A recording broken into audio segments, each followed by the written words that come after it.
Is SoundHound a buy at 950 per share? And if you want to build indestructible generational wealth, is SoundHound a good choice as a long-term investment? The only way to know is via fundamental analysis to find the intrinsic value. I spent the last week putting together a full fundamental analysis of SoundHound based on their recently reported 1Q25 results.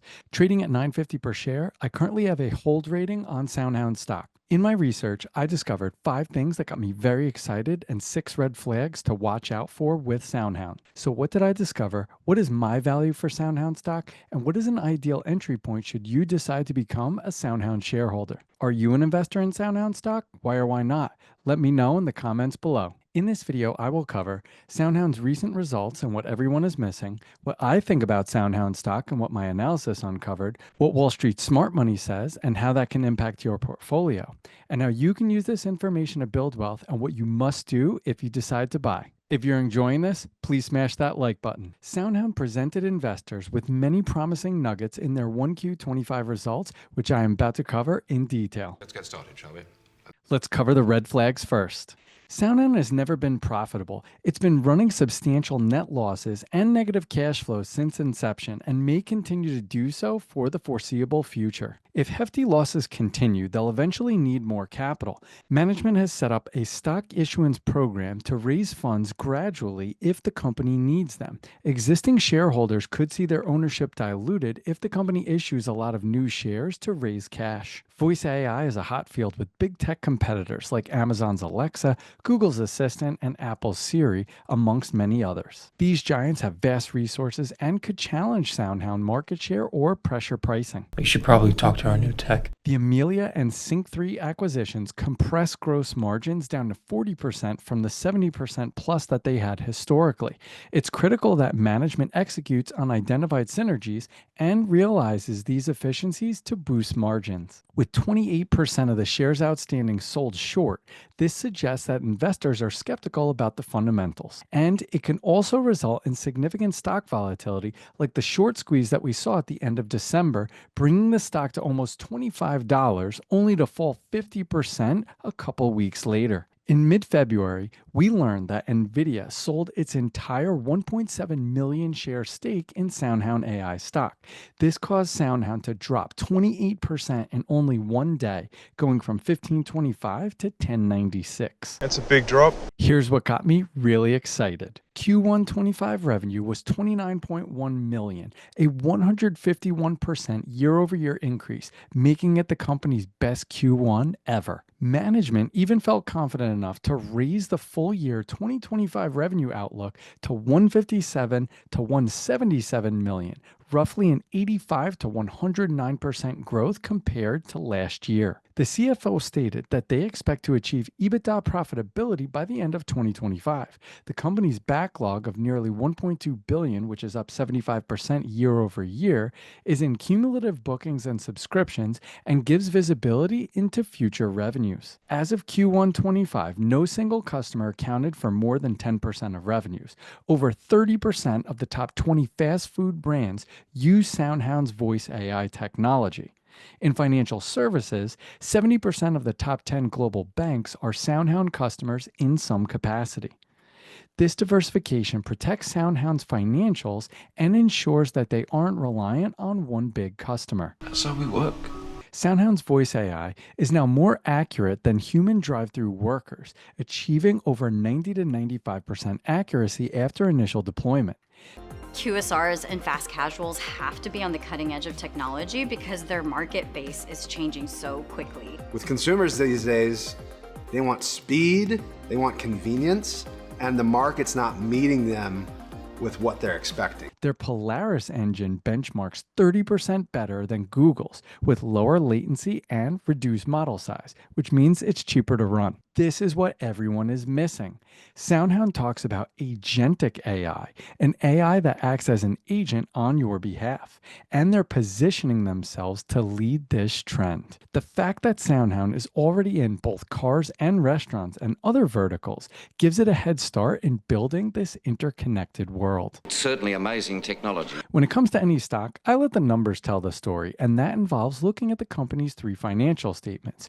Would you buy a house without knowing the size size, location, dimensions, or condition? Not in a million years. That is what you're doing when you buy a stock without understanding the three financial statements. If you want to see what I teach the world's top financial analysts on Wall Street, check out my school community, Win Like Wall Street. Just scan the QR code on the screen. The balance sheet shows us how the business is funded. If assets grow faster than liabilities, equity increases, and we win. At year-end, SoundHound had almost $200 million of cash, and as of 1Q25, they have over $246 million of cash. While this is a positive, it is coming from equity via paid-in capital, which dilutes the existing shareholders and is not ideal. Goodwill and intangibles appear as a result of the significant acquisitions made in 2024.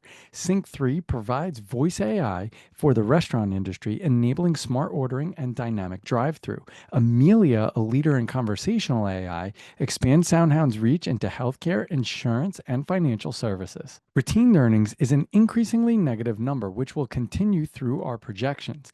This is because the company has generated a net loss every year since it IPO'd back in 2021. We're going to see this next in the income statement. So what's the takeaway? While SoundHound has lots of cash and no debt, it can't keep relying on equity to fund the business long term. The income statement shows us if the company is generating profits. We want to see revenues grow faster than expenses, which will grow profits. The way we determine how effective a company is at generating profit is via margin.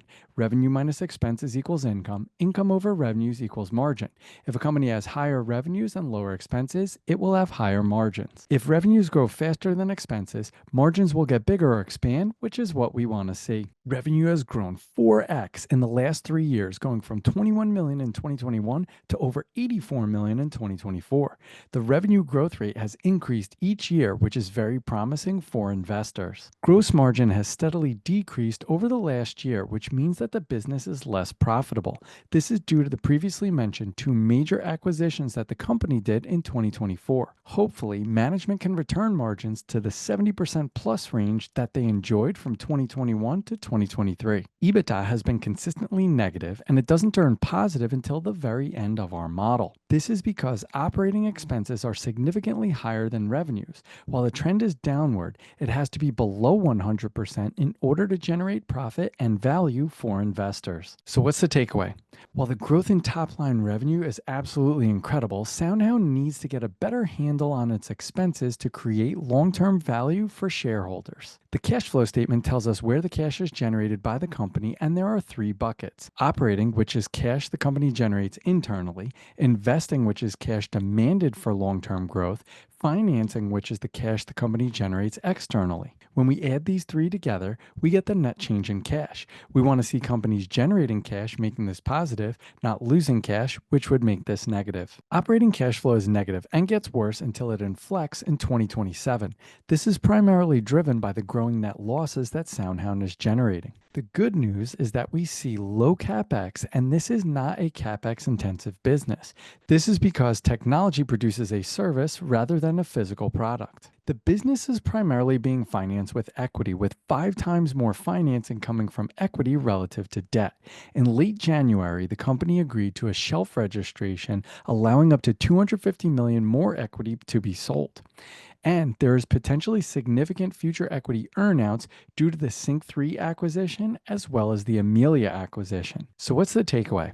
The numbers don't lie, and we see some alarming trends for SoundHound funding their business and their acquisitions through ever-increasing amounts of equity, and investors need to keep a very close eye on this. So what does this all mean for the valuation of SoundHound stock? Let's cover that next. Ready when you are, Doc. On Wall Street, we build a discounted cash flow model to measure the intrinsic value of companies.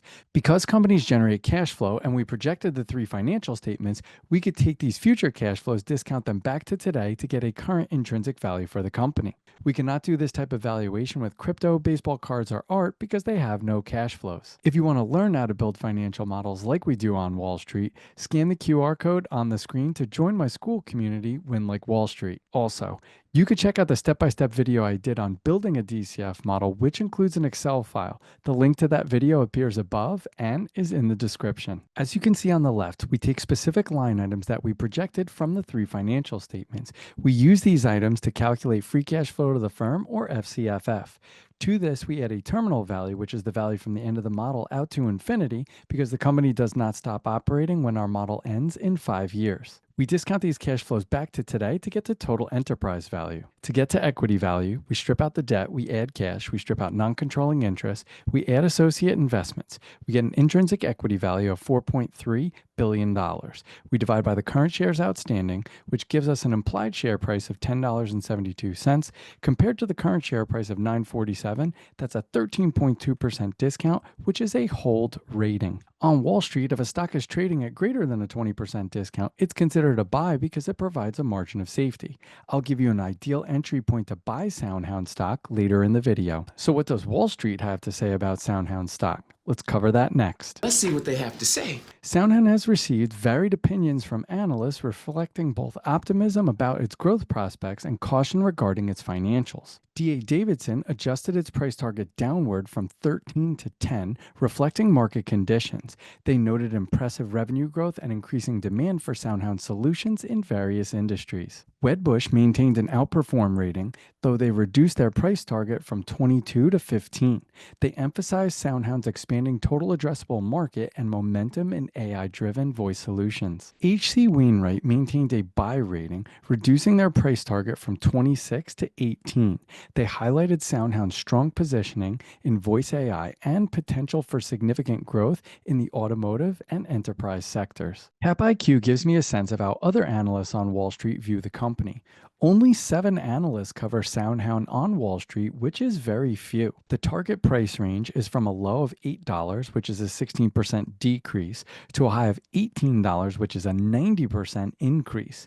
Upside outweighs downside by 5.6 times. Hedge funds typically look for 2 times and above. The mean is 1179, which is a 24% increase. The overall rating on a scale of 1 to 5 is 2, which is an outperform rating. You should seek the advice of an investment professional always. I do not know your individual financial situation. This content is meant to educate and is not investment advice. That being said, I do not have a position in SoundHound, but I do think it provides a compelling investment opportunity with enough margin of safety due to the massive volatility in the stock. If you decide to buy SoundHound, you need the right entry point, which I'll reveal shortly. Over 192 granted and 109 pending patents provide a strong intellectual property barrier. They are positioned well for explosive growth in voice-enabled applications. Their unique tech stack combines speech to meaning, deep meaning understanding, and collective AI. This gives SoundHound an edge over traditional voice-to-text solutions. Growing use cases in cars, drive-thrus, smart TVs, IoT devices, and contact centers, truly a multi-industry opportunity. SoundHound hit an all-time high of $24.98 at the end of December 2024, and it's down over 62% since then. In the last year, SoundHound is up almost 87%. My model shows a value of 1072, which is a 13.2% discount at current levels. On Wall Street, we buy with a margin of safety of at least 20%, so SoundHound is a hold at current levels. But if you're interested in buying SoundHound, I would be looking to buy below $9 in the $8.50 to $9 range. SoundHound is a very exciting, though volatile stock with a market-leading position in a niche space of AI voice technology. Depending on management execution, especially on the financial side, it's a roll of the dice that could pay off in the long run. I would not be surprised if one of the big tech companies decides to buy out SoundHound due to their superior technology. My superior technology will be at a premium. If you like this and want to see another in-depth stock valuation, check out my meta video here or my HIMS video here. And if you found this valuable, please share this with someone who you think would enjoy this. As always, be relentless.